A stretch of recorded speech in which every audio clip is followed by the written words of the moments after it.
My father was on drugs, and he was also part of a group of men who were pedophiles. And these people believed that it was very important for children to have sexual experiences before they were 8 years old. In order to survive as a child, you have to forget.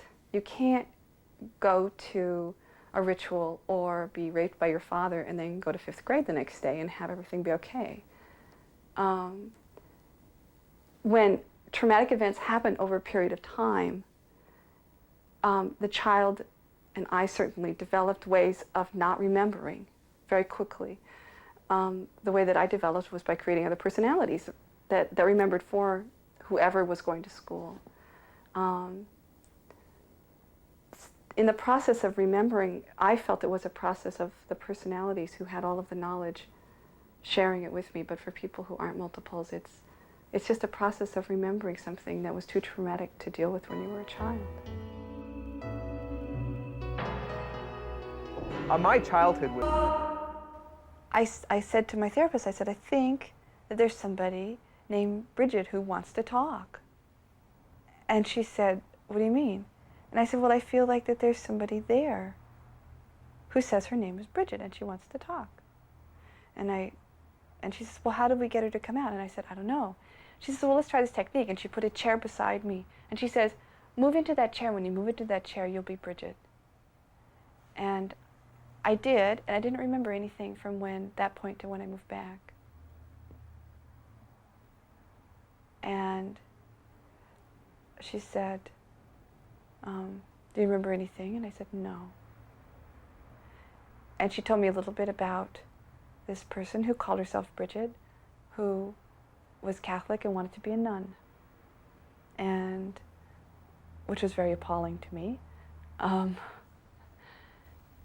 And she said, do you understand what's going on? And I said, no, I don't.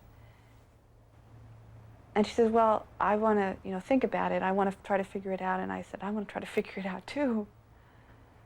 I devised a system of talking to them that I called mapping. This actually has been taken into the psychiatric community. I now read about it in books. One of the ways of mapping was just to figure out who was there. So who knew who? Who do you know? What do you know about them? Another thing that I did was what I called talking in the dark, which was just talking to the people and telling them that it was safe. When I was going through my recovery process, all of the fear that I didn't allow myself to feel as a child came roaring to the surface, and I was terribly afraid all the time. I was sure my father and all the other men who abused me were going to come get me. I was positive. Never mind that I didn't have the same name, I lived in a different city, that probably half of them were dead because they were old men when they were abusing me.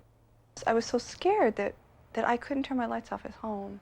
I lived on the 3rd floor of an apartment building, but I was sure that somebody was going to come get me.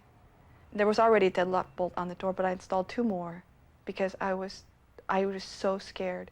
And I went to sleep with every light in the house on. I never turned them off. I didn't want to integrate. Integrate meant that somebody was going to die. I didn't want to integrate. I did not want to integrate. I couldn't imagine. They were all separate people. How could we be one person? Different personalities actually seem to come from different parts of your brain. So that when you integrate, your brain actually sort of reconfigures itself to connect all of those areas that weren't connected before. Different personalities who were old enough would have different menstrual cycles. The little kids didn't have any at all. So when I integrated, my menstrual cycle went haywire. Some of them didn't wear glasses and some of them did. And once I integrated, my eye prescription changed for the better. I'm a child, it's hard to keep growing when your world is going insane. I'm the child that lies in my One of the most important things for me in my healing was my spirituality. So when I light my candles, the image of the goddess I see is myself in a mirror. So I see the divinity within myself. I love the fact that I'm pretty, and I love the fact that I'm a lesbian. And I really love the fact that I'm a good librarian. I love the music I create, but mostly I just really love my spirit. I'm the child with none.